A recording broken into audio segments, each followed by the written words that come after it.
Good afternoon. As a land-grant institution, we would first like to acknowledge the Gabrielino Tongva peoples as the traditional land caretakers of Tovangar, that is, the Los Angeles Basin and South Channel Islands. My name is Tiffany Lopes, and I'm the Director of Communications and Publications at the UCLA Center for Health Policy Research. Welcome to today's webinar, Selected Findings from the Final Evaluation of the Whole Person Care Program. More than 13 million Californians rely on Medi-Cal, California's Medicaid program for healthcare coverage. In 2016, California launched the Whole Person Care Program to improve health and well-being through the coordination of health, behavioral health, and social services for Medi-Cal patients who frequently access acute health services, incurred disproportionately high costs, and had poor health outcomes.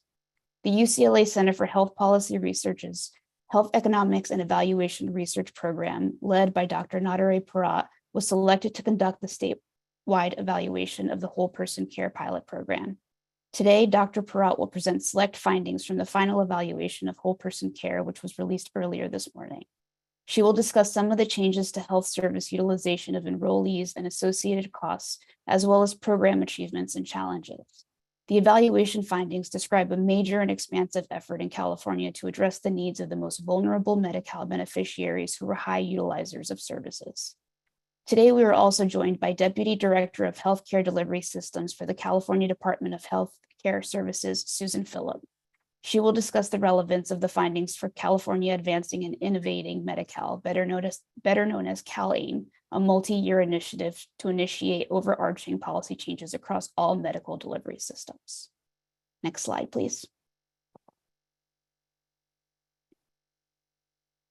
If you're interested in today's slides, you can request them from our communications department at healthpolicy@ucla.edu, and I encourage you to follow us on social media as well. Thank you.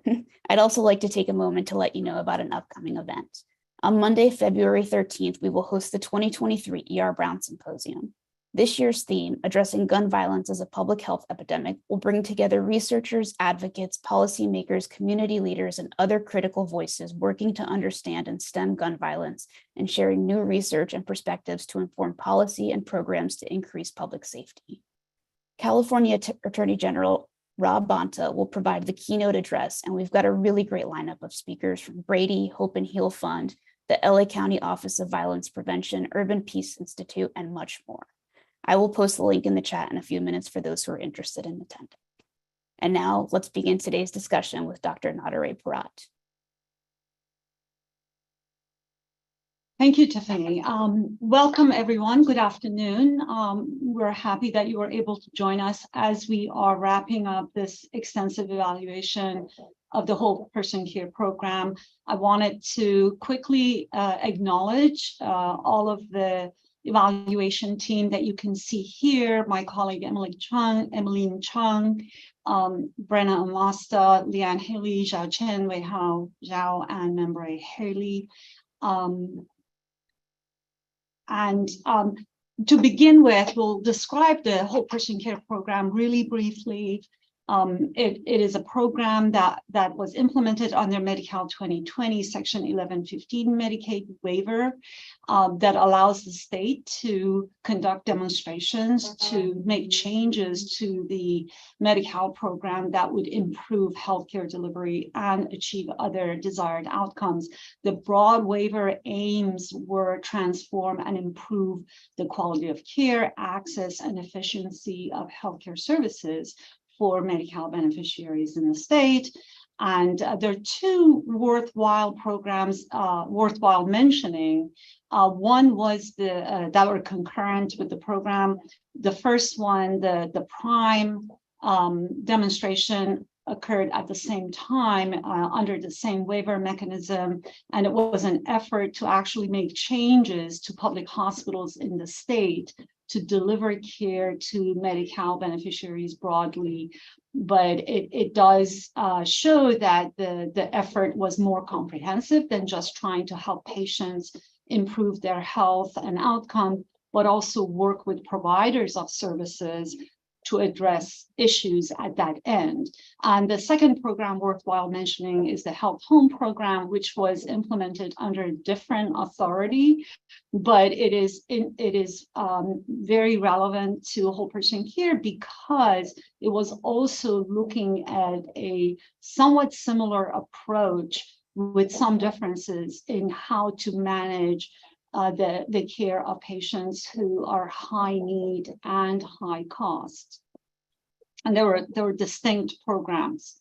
The goals of the WPC specifically were improve the health and well-being of high-risk, high-utilizing enrollees by coordinating their care across multiple spheres of care. So not just focusing on the medical side, which may be more commonly done, but also dealing with the behavioral health side as well as social services.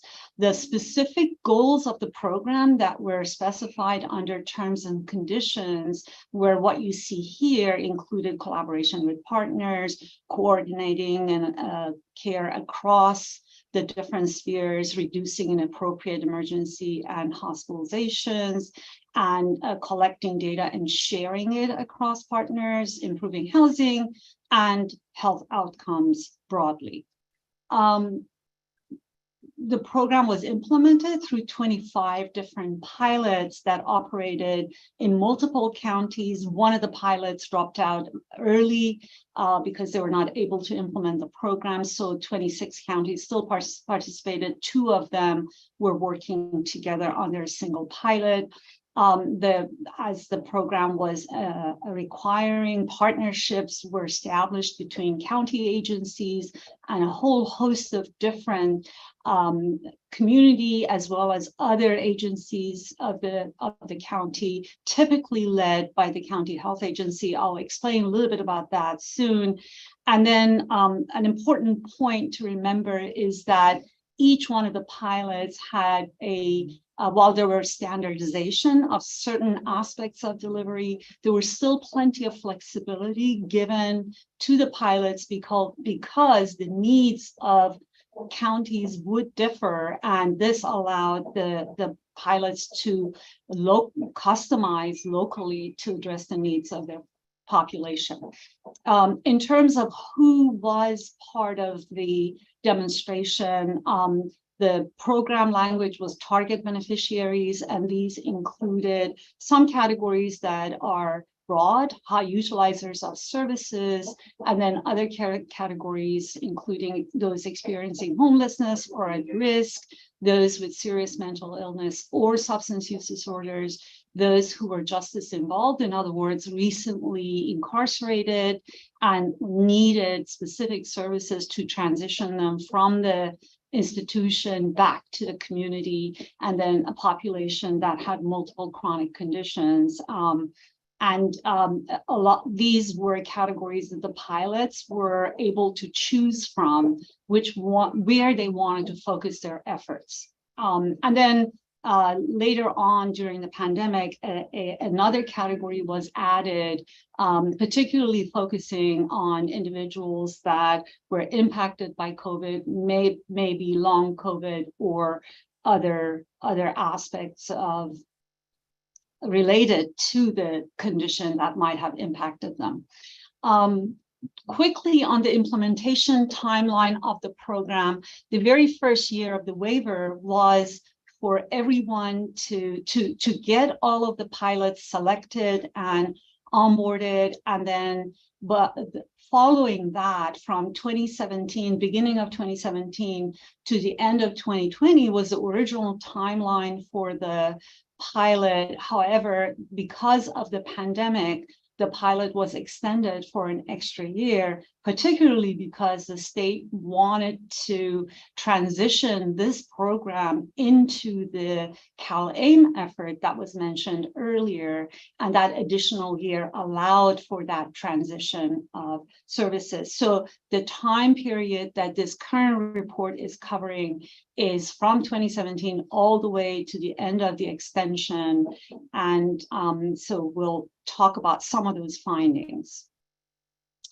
In terms of how we approach the evaluation, clearly with these forms of demonstrations, it is really important to understand what was the infrastructure that was put in place, as well as what processes were followed to implement the program. So we particularly paid attention to those aspects of implementation. Then we were interested in measuring what happened to the healthcare that was provided, what happened to the outcomes of individuals and the population that received services, and ultimately, were there any reduction in cost of care, and what were the issues around sustainability? It's a mixed methods evaluation because you really need information from pilots to tell us that had to tell us what they did, how they did it, when they did it, and then use of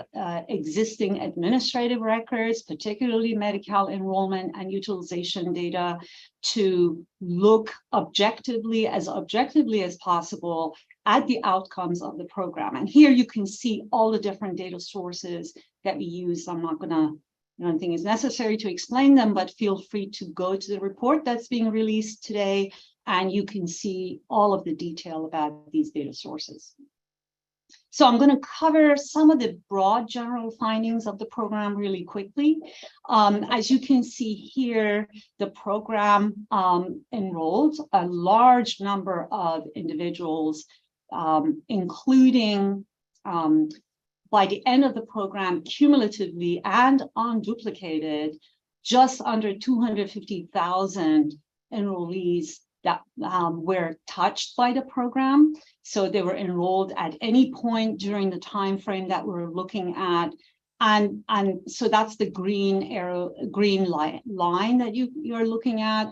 And then down here, you can see what was the monthly enrollment over time. And you can see the growth of enrollment, and then the period of time where COVID comes into play, where the new enrollment, which are these little orange or dark red lines, that might have been impacted a little bit during that time, because some of the outreach efforts that were dependent on outreach workers going out in the community to enroll people had to be halted during the pandemic. So that impacted ability to enroll. However, there was success in continuing to enroll new individuals. And then last year, during the extension period, of course, as a lot of these activities were paring down, the number of enrollees sort of leveled off.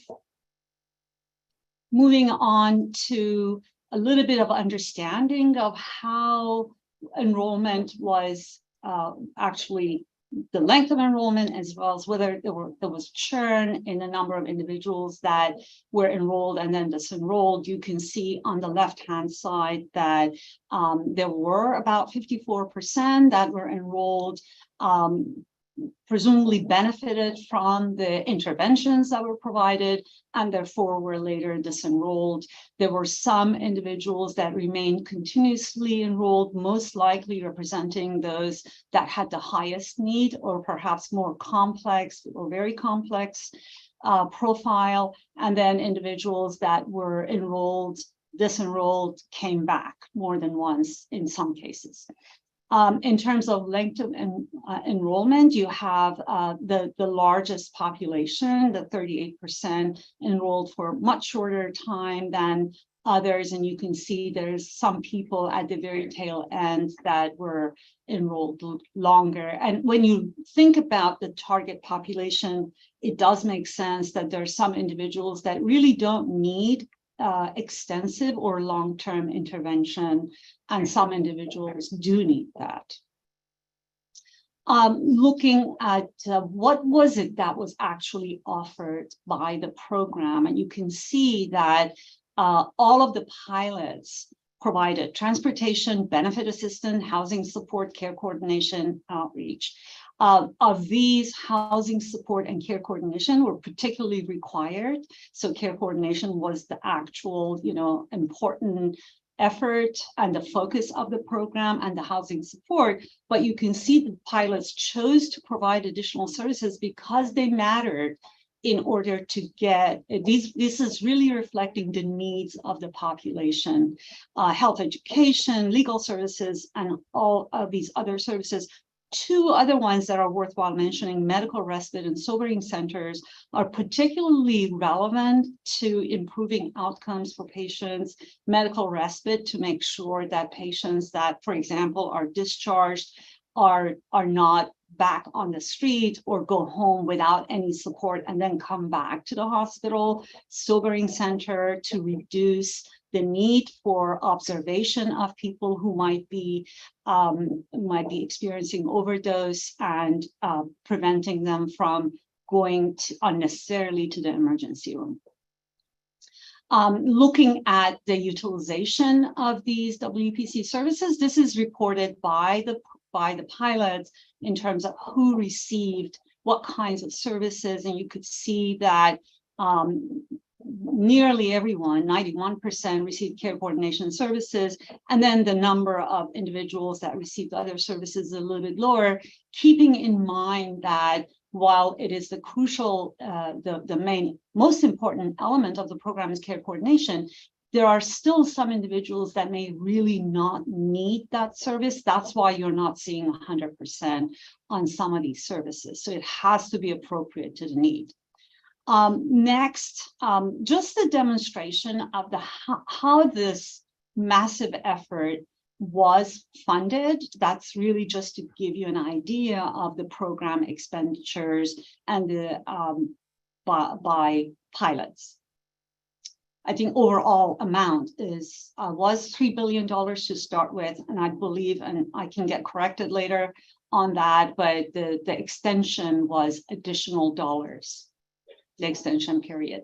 And this is just FYI in terms of how the payments were made to the pilots. A lot of the payments were made in these bundles where all of the needs of the patient were provided under a bundle of services. And in some cases, there were fee-for-service payments for things like sobering centers, where it does not make sense to have a bundled payment per member per month. And then there were some other funds distributed to pilots, for example, for pay for reporting or pay for outcomes or incentives to partners, etc. More of this in the report. Please feel free to go there to get a full picture.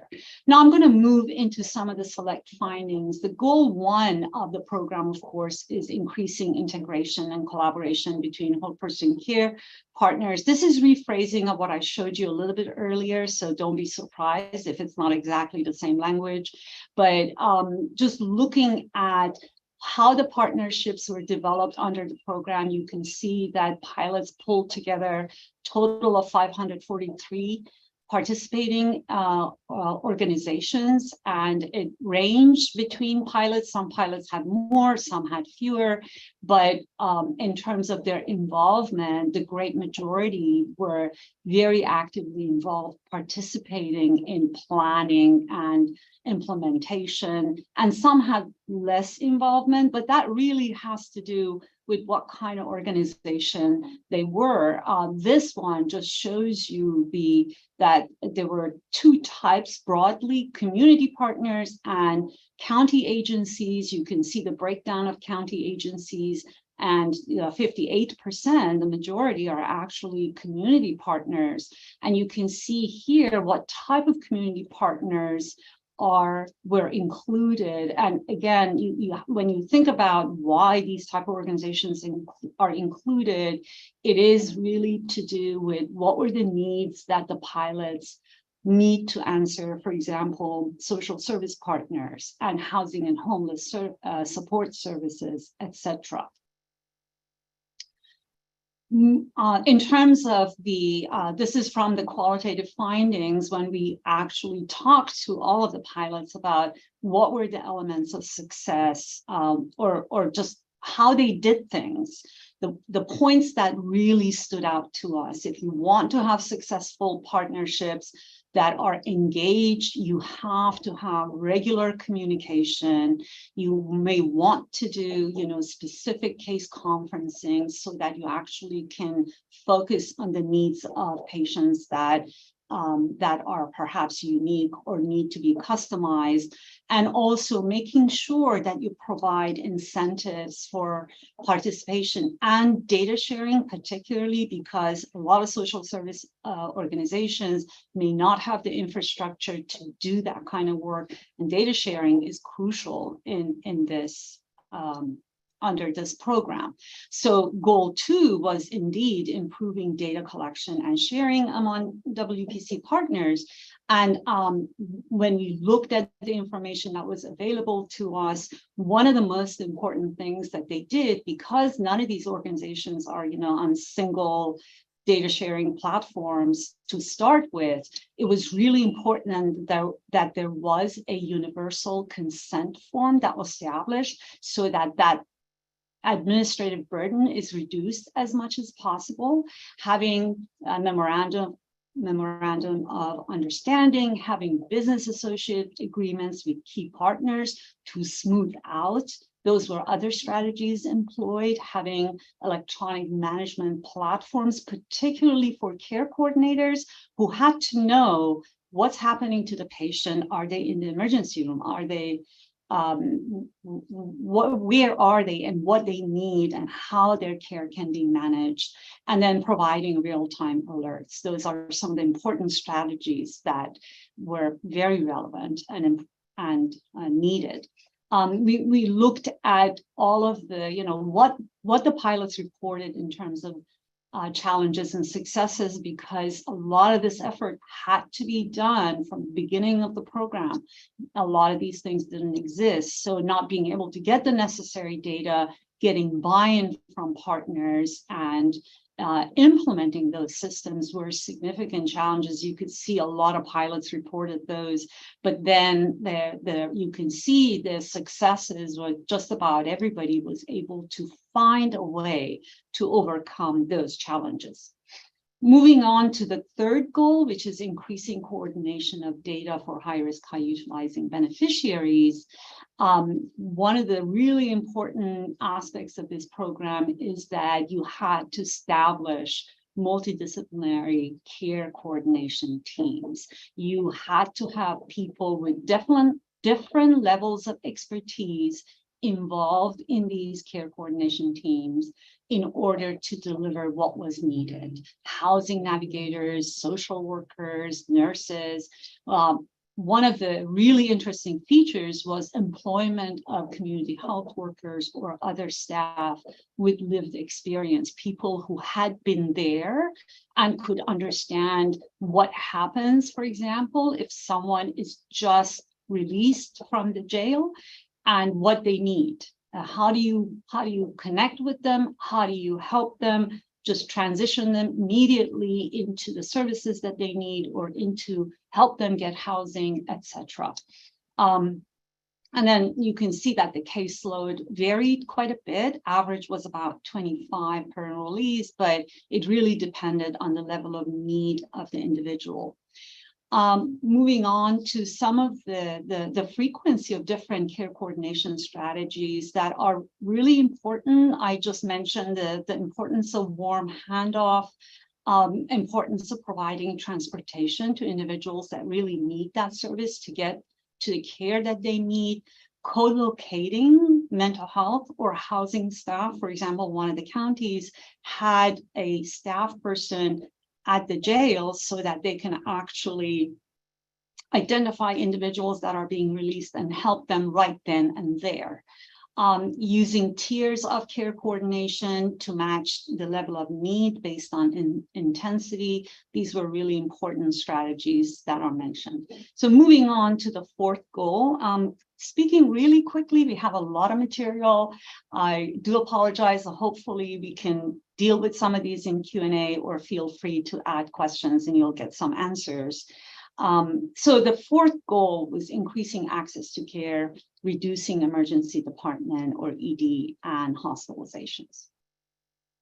So just to tell you what is the methodology, it's a little bit complicated and I want to make sure everybody can follow, is here is an example of how did we measure changes in ED utilization in a way that actually shows the benefits that are really due to the program as opposed to what might have happened naturally in the absence of the program. So we did select, we have the enrollees of the program, we identified a control group that are very similar to the enrollees, except for the fact that they were not enrolled in the program.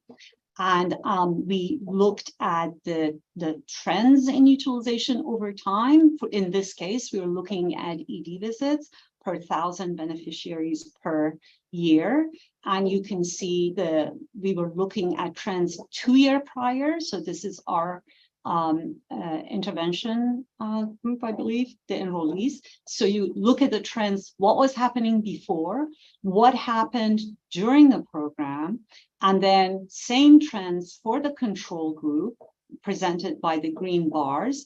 And then we measure what was the difference in the pre-period for each one of the groups, what was the difference in the post-period for each one of the groups in this case, in these two numbers. And then we compare the change that happened for the enrollees, the change that happened for the control group, and measure the significance of that value to see if this was truly a significant difference between the two groups, patterns between the two groups. So moving on from that, these are some of the high-level findings. Our findings in the report are more. Please go ahead and look at those. We are just showcasing some of them that stand out. There are 45 fewer hospitalizations and 130 fewer ED visits compared to the control group. So these are in addition, above and beyond. And also an increase in substance use disorder services and specialty care services. So some meaningful changes in the overall pattern of care.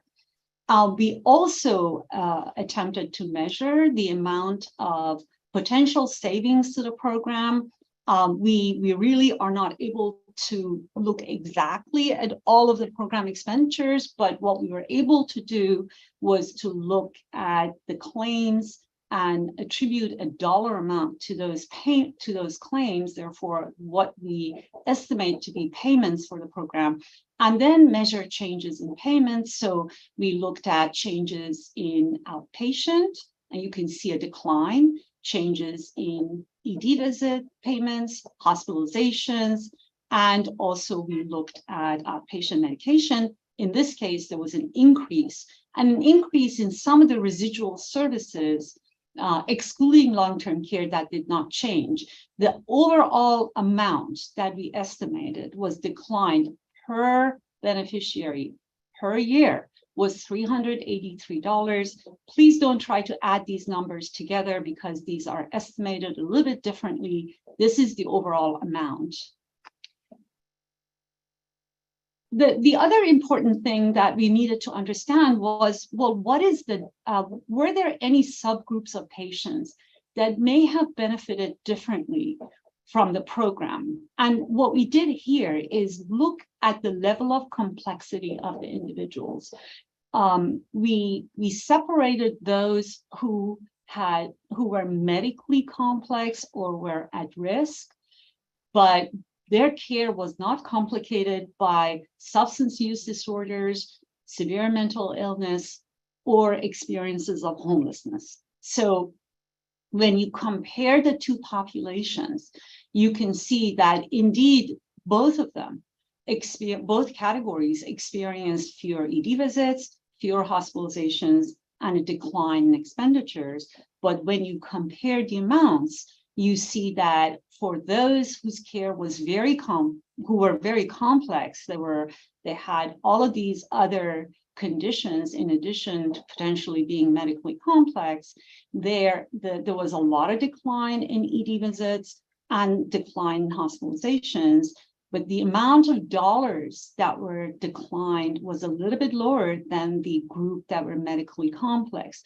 And this makes sense because there are individuals that have these kinds of complexities are more likely to go to the ED or end up in the hospital, sometimes without needing a lot of intervention. So there are some individuals that may be in the ED because they're seeking shelter, or they may have overdoses or other kinds of conditions that don't require a lot of intervention, compared to individuals on the right-hand side here that may need a lot of intervention because they're so complex. And even though there was the reduction in the number of ED visits and hospitalization was not as great, but the amount of expenditures for those individuals was larger. And so very briefly, because before I hand it over to Susan Phillip, is what happened following this demonstration. As you know, all of these pilots have been transitioned to 2 new services under the program.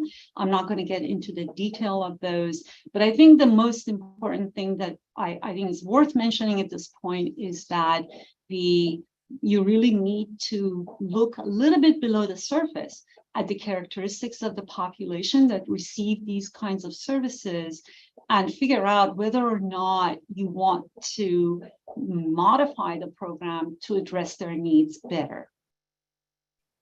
Susan? Great, thanks so much. Good afternoon, everyone. I'm Susan Phillip, Deputy Director for Healthcare Delivery Systems here at the Department of Healthcare Services. Before I kind of get into these slides, I just want to take a moment to acknowledge the hard work of the team at the Department of Healthcare Services who really oversaw the whole person care program over the 5-year of the pilots, and of course our whole person care lead entities and their partners who did the work and really brought their passion and commitment to serve the target populations.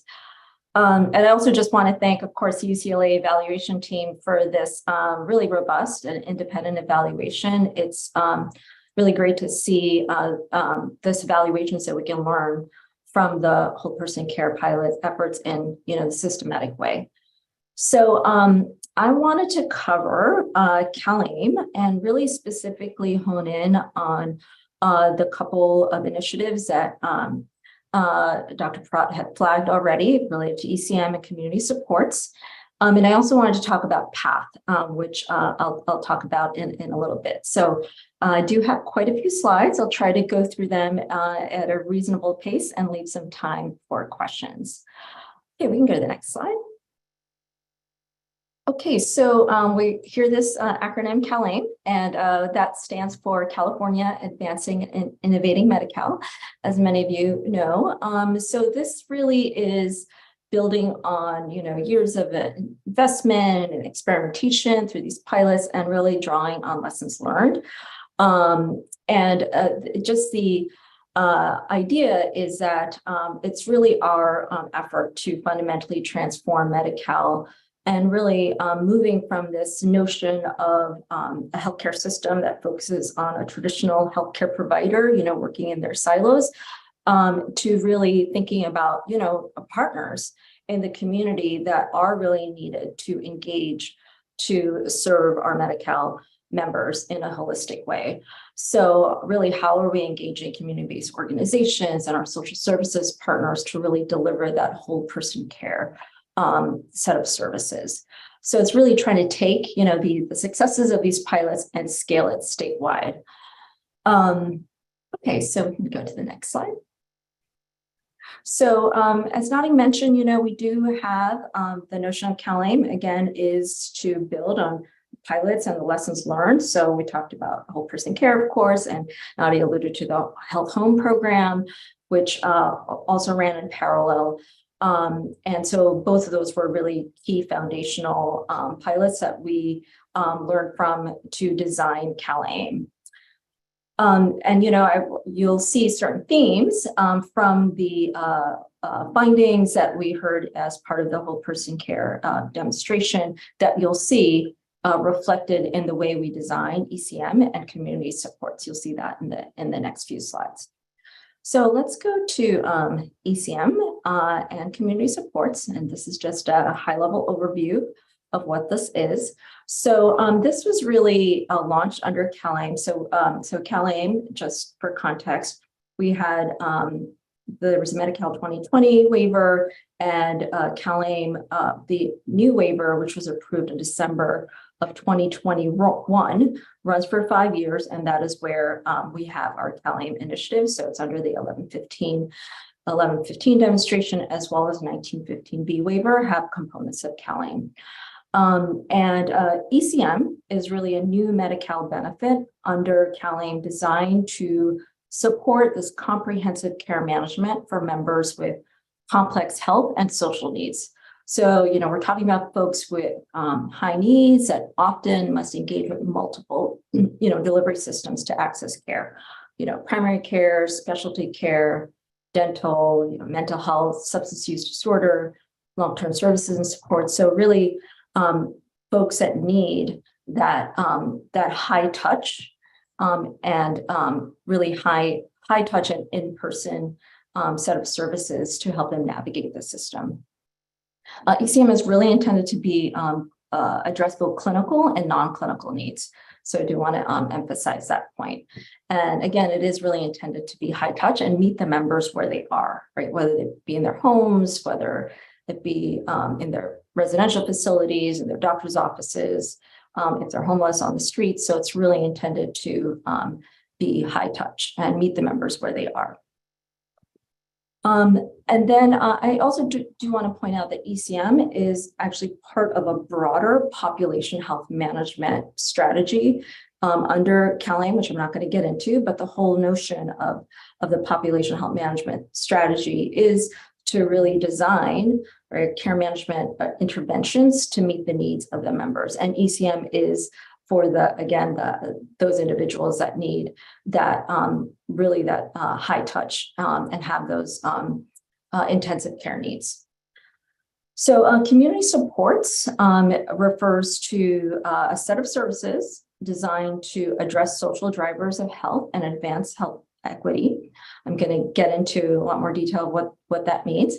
And these are services that are considered medically appropriate and cost-effective alternatives to medical services.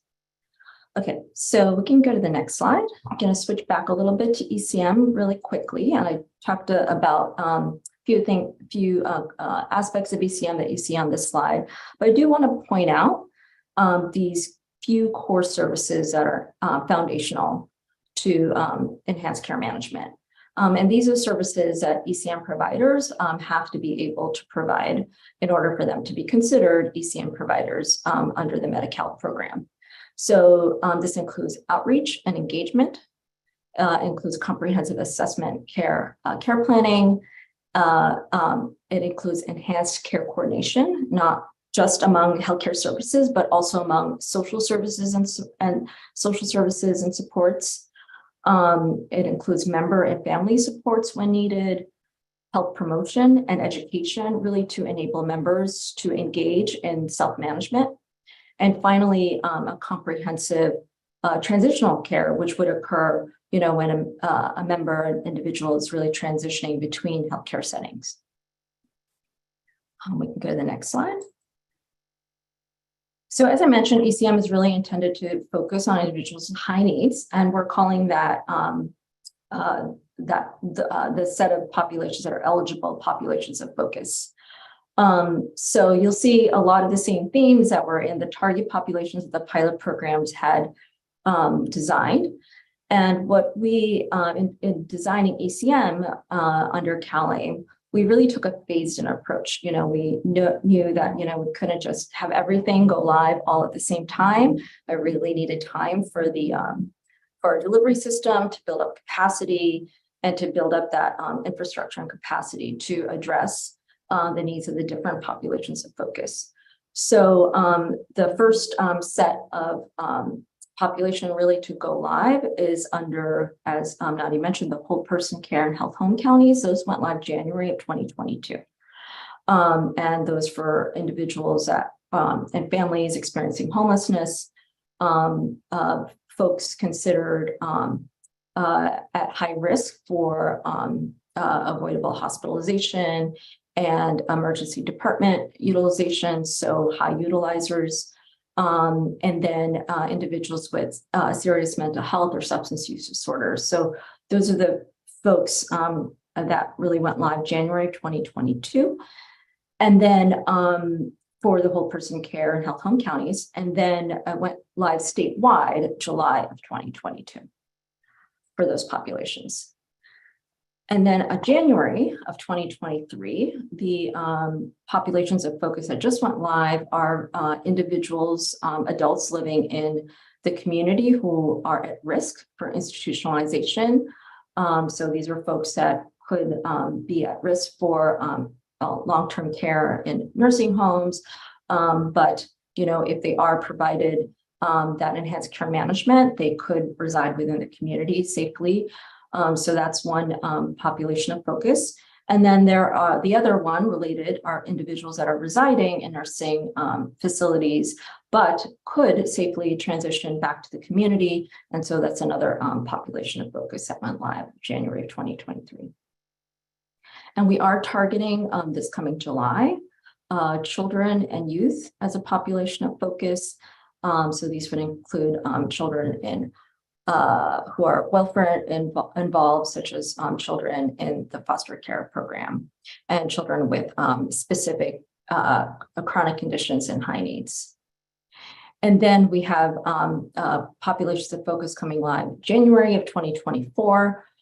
So this includes individuals transitioning from incarceration statewide. As I mentioned, this population is a sub for those that were already doing this under the whole person care counties, but it will be statewide come January 2024. And then we also recently included a population of focus related to birth equity to really drive our comprehensive quality strategy to really reduce disparities for certain populations that have evidence of birth outcomes and disparities.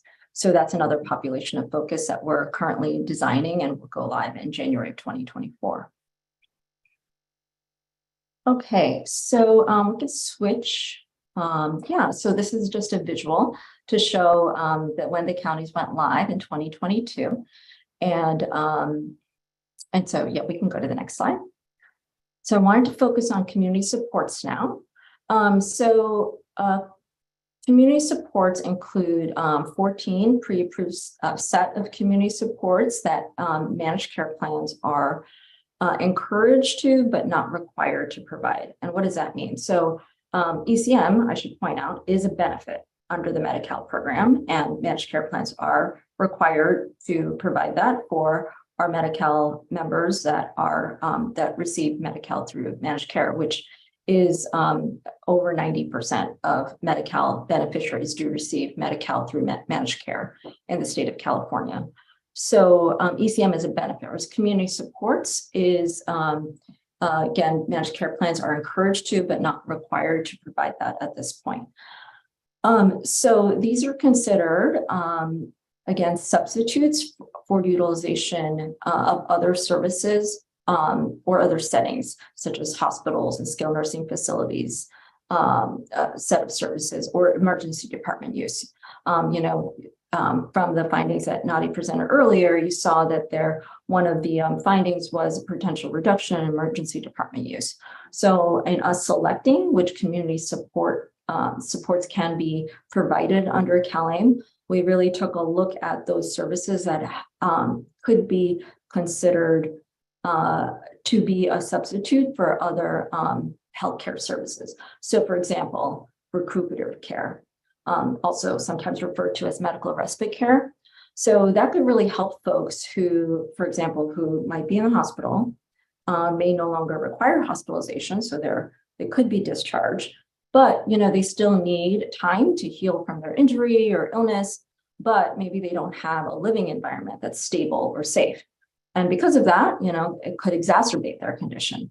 So providing that recuperative care could reduce unnecessary length of stay at the hospital and then still lead to better outcomes.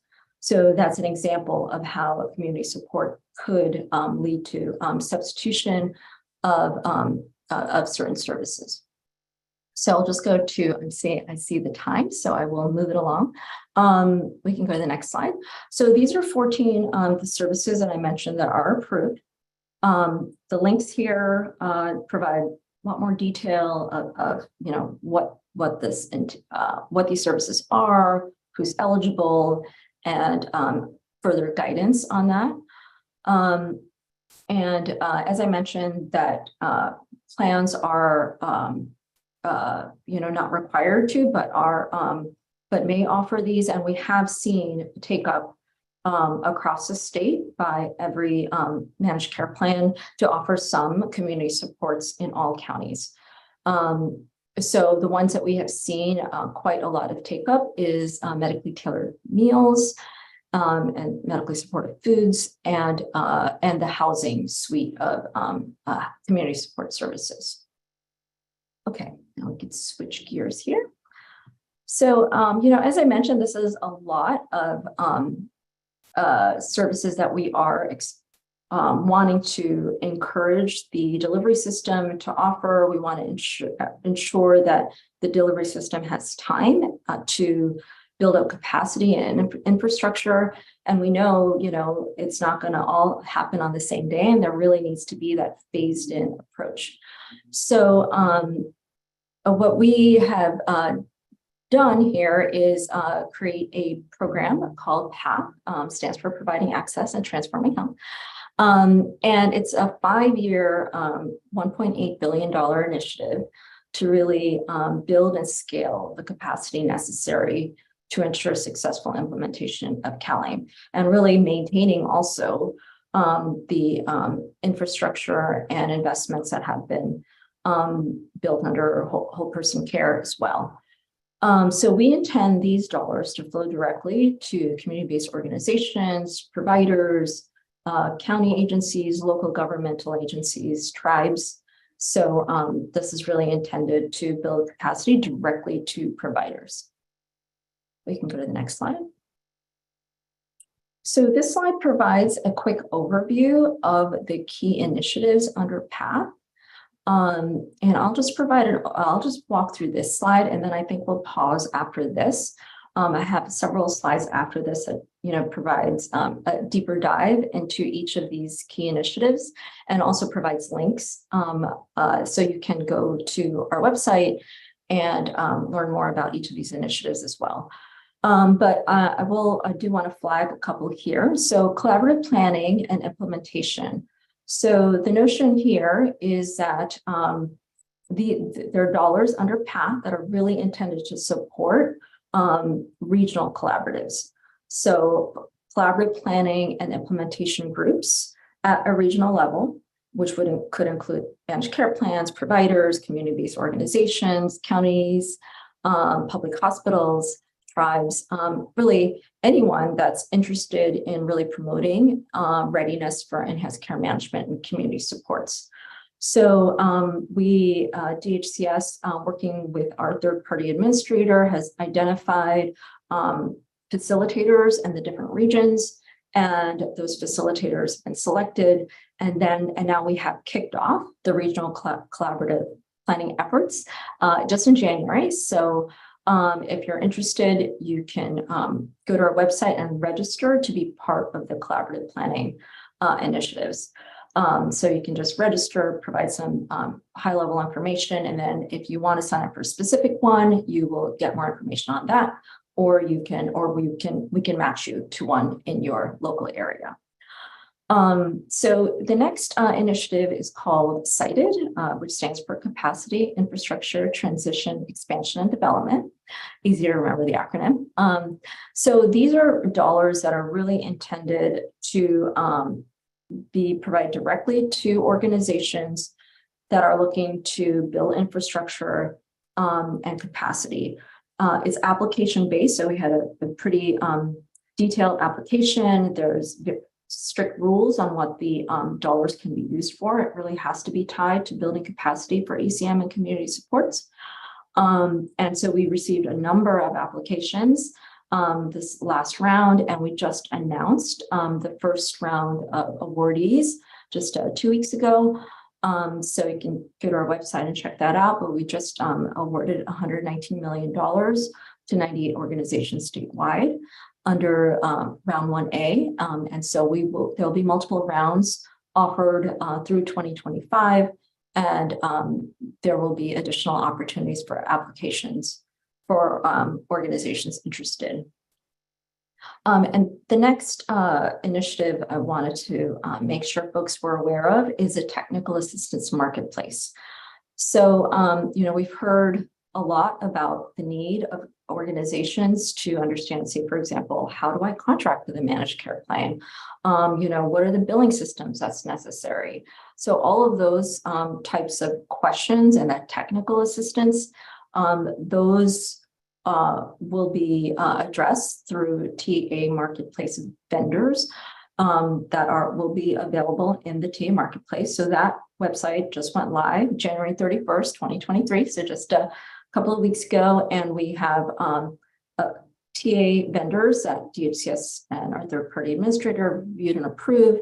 Organizations that are interested in finding that technical assistance can go take a look, and there will be an opportunity to develop projects and then request funding to support those TA specific projects. So please check that out. And then, of course, I do want to just also share that there is a justice involved capacity building funding under PATH. And this is really designed to help our local partners, sheriff's departments, and jails, organizations, counties, et cetera, that are looking to build that infrastructure and capacity to build that pre-release enrollment and suspension process. So making sure folks stay on Medi-Cal, and that there's the IT infrastructure and data exchange infrastructure that's really necessary to maintain that. So there's funding available to build up that capacity.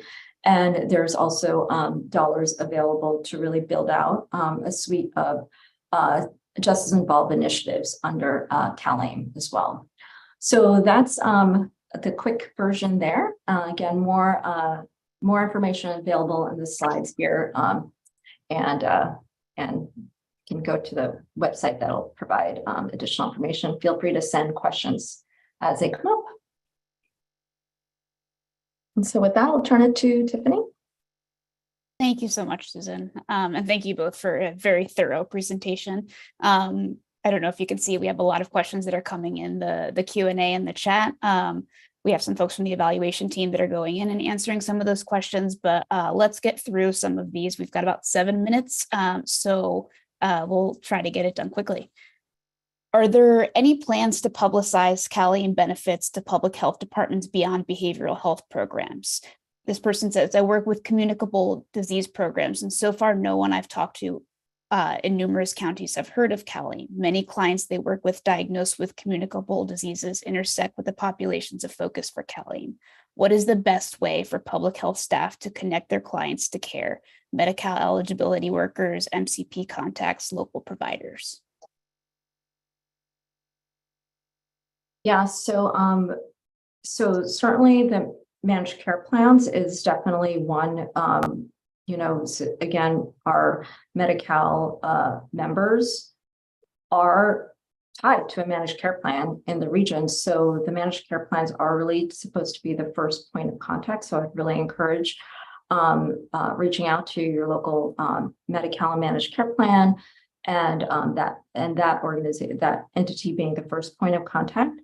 But it's also, in terms of if you're looking to understand further information about PATH or some of the other initiatives that, can certainly come to DHCS directly for that. Because again, we are looking to build capacity at the local health jurisdiction level. So for example, if a local health jurisdiction is looking to become an ECM provider, that's an opportunity. that could happen now, and that would require direct contract with a managed care plan. But so that's another opportunity to engage. Thank you. Will the Technical Assistance Marketplace initiative provide MCPs with tags for compliance/audits to monitor requirements?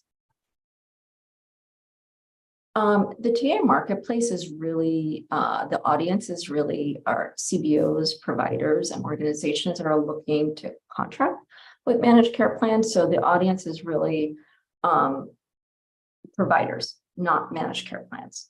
I did not talk about the other initiatives that are really targeted towards managed care plans. There's incentive payment dollars that go to our managed care plans to help managed care plans build up capacity for CalAIM directly. So those are dollars that flow directly to managed care plans. But in terms of technical assistance to managed care plans, we have a lot of guidance to our managed care plans on our website, everything from, what billing requirements are, coding. So there's quite a lot of information that we have developed, but if there are specific gaps that you're finding, please do share with our team. Yeah. Can you talk a little more about individuals experiencing homelessness or at risk of homelessness? What kind of housing support services were offered, and was it successful? Nadia, do you want to take that for the pilots? I'm wondering actually if Brenna or Leanne can speak to this in terms of the details of the housing support services. I mean, generally, most of the effort was concentrated on trying to identify who needs it and how to link them to different providers. Brenna, did you want to expand on that, or Leanne?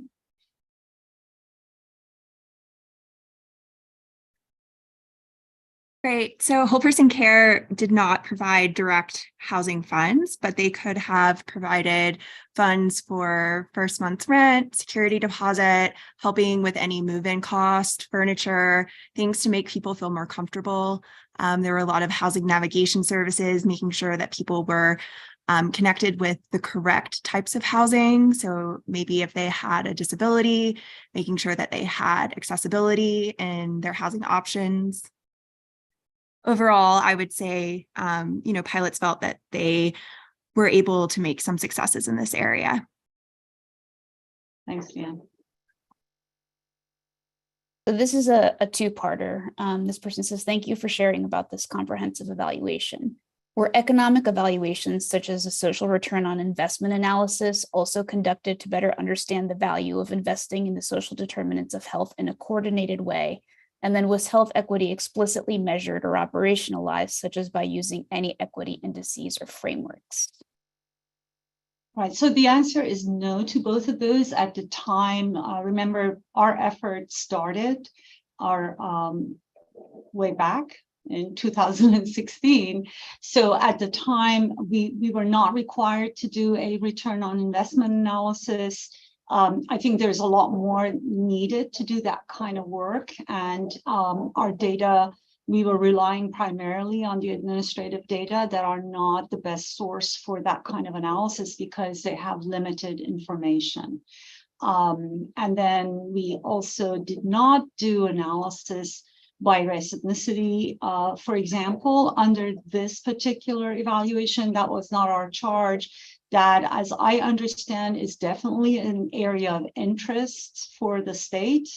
Moving forward, we have done some other analysis with a subset of the population. We had an earlier webinar this morning with RWJ that's going to be available and provide some evidence of potentially differential impact or how the program might have addressed racial ethnic disparities in access and use of services. I encourage you to seek that particular report out, but we definitely are interested in looking a little bit more in detail to see whether everybody benefited the same, or did different groups benefit in different ways from the interventions. you. Yeah, and I'll just add that that is definitely it's a great question and something that we are as a department interested in looking into. So as we have now scaling these services and benefits statewide, we're looking specifically, for example, at utilization reports and looking to see how we can cut the data, for example, by demographics and really being able to, drill down into that. But it's a great question. So that's part of questions that we're looking at in terms of how we're collecting data moving forward and how we're analyzing it as well. Thank you both. Unfortunately, that's all the time we have for today. We still have a ton of questions.